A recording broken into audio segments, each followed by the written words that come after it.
Hello and welcome to your astrological vibrations for Tuesday, April 11th, 2023 by Gaia Blooming.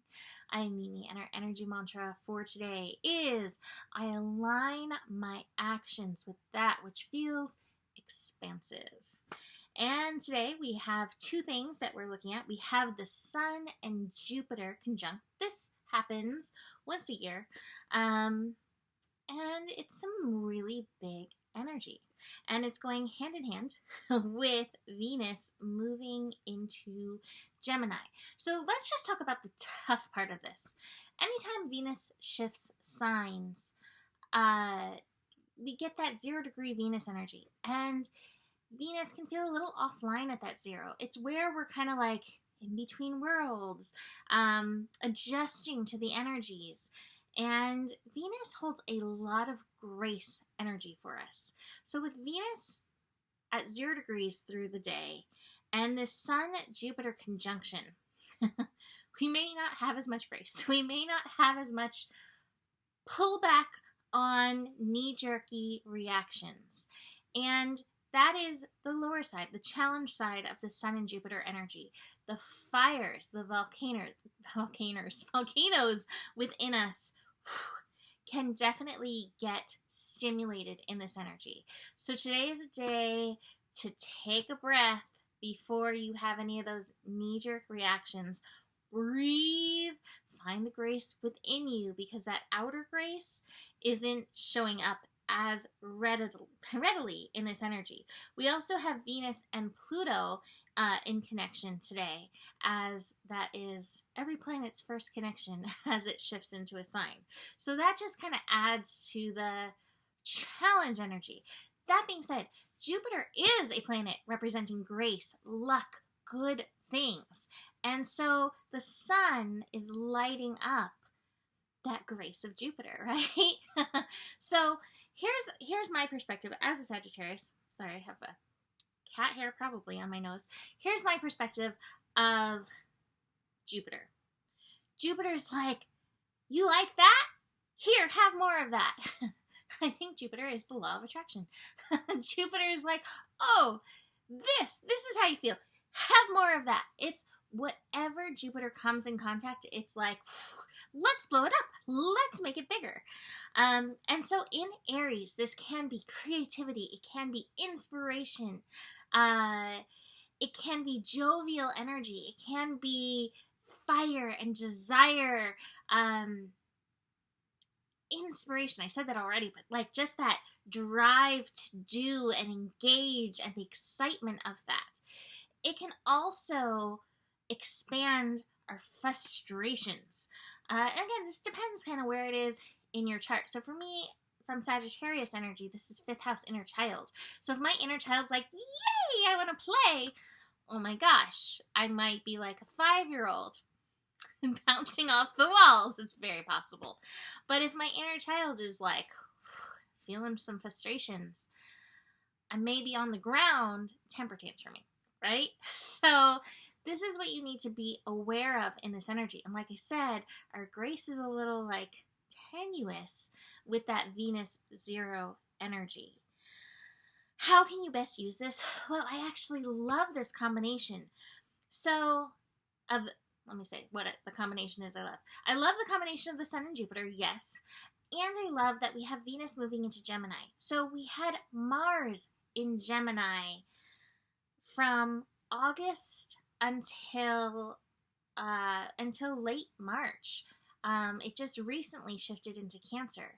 And you may remember when we had some of those strong Venus energies, or not Venus, sorry, strong Mars and Gemini energies. The song A Change Would Do You Good came through, right? So today I'm sitting down, looking at the astro, and the Mimi jukebox, the cosmic jukebox comes in and starts playing, and it's A Change Would Do You Good. And it feels like Venus is coming in to do the work in Gemini that Mars couldn't do. Where we, by valuing ourselves, are going to enact change within our lives. And I feel like the Sun and Jupiter rev. Like, this is a powerful engine rev. Behind that is like, woo. In fact, the cards I have are so great for today. So a change would do you good. What are the changes that you have wanted to enact? What are the changes you've wanted in your life that for whatever reason you haven't had the follow through, or you haven't had the energy, or you haven't had the time, or whatever that is, to move through it?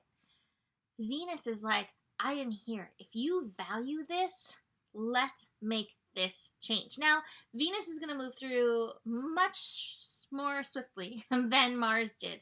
Venus, basically by like the end of this month, will be, okay, wrapping it up. So we've got about 3 weeks. 3 weeks to get this energy done. But this Sun, Jupiter energy happening in tandem is like, I got you. I got your fire. I've got that engine rev. And this is where, leaning into that expansion, you can utilize this. Now, let me just say one other theory that I have. Now, sometimes it's hard to make a change if it's not time yet. Like, I want to make this change, and you feel blocked. Take the little steps that you can, and sometimes we have to have patience with the universe. But the other thing is, where was I going with this? Oh, I lost it. Well, what came into my head now is realize inertia. Sometimes when we are stuck in cyclical patterns, it can be challenging to pull ourselves out. And sometimes, again, we need that little gung-ho to do it. That's where I was going. And I will say it's always better when we give ourselves our own little gung-ho than when the universe is like, hey, you've sat on the edge of the cliff too long. Flick.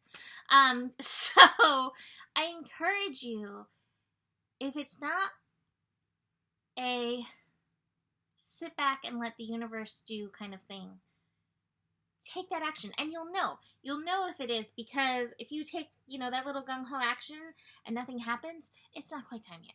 But do what you can in alignment with your values. And here we are taking that step off that cliff.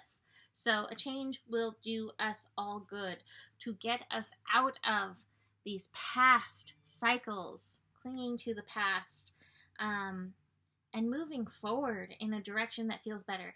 That being said, I do have the patience card. Venus is at 0, so it may not be today. Even though we have the Sun and Jupiter today, rev these engines. Vroom, vroom.